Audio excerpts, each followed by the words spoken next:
ஓம் come கணபதே நமக.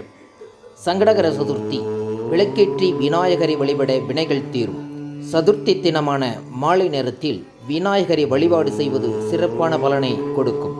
முழுமுதற் கடவுளான விநாயக பெருமானை வழிபடுவதற்கு உகந்த விரத தினம் சதுர்த்தியாகும்.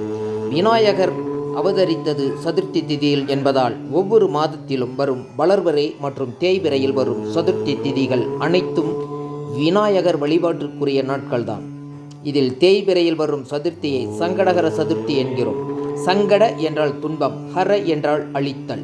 எனவே அனைத்து விதமான துன்பங்களையும் தீர்க்கக்கூடிய விரத தினமே சங்கடகர சதுர்த்தி. இதனால்தான் பெரும்பாலான பக்தர்கள் வளர்பிறை சதுர்த்தியை விட தேய்பிறை சதுர்த்தியில் விரதமிருந்து விநாயகரை வழிபடுவது வழக்கம். சங்கடகர சதுர்த்தி என்று மாலையில் சந்திர உதயத்திற்கு பிறகு நடக்கும் பூஜையில் கலந்து கொண்டு சந்திர தரிசனம் செய்த பிறகு விரதத்தை நிறைவு செய்தால் எப்படிப்பட்ட துன்பமாக இருந்தாலும் அது விநாயகர் அருளால் நீங்கிவிடும் என்பது நம்பிக்கை.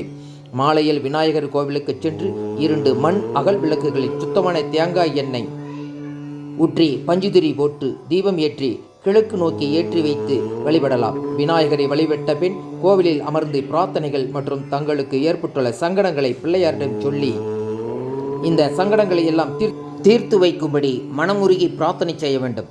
சங்கடகர சதுர்த்தி அன்று விநாயகருக்கு அருகம்புல் மாலை சாற்றி வழிபடுவது சிறப்பானது. அருகம்புல் படைத்து வழிபட்டால் நோய்கள், காரிய தடைகள், கடன் தொல்லை உள்ளிட்ட அனைத்து விதமான பிரச்சனைகளும் நீங்கி விடும் என்பது நம்பிக்கை. விநாயகருக்கு விருப்பமான மோதகம் படைத்தும் சிதறி தேங்காய் உடைத்தும் விநாயகரை வழிபடலாம். ஓம் கணபதி போற்றி.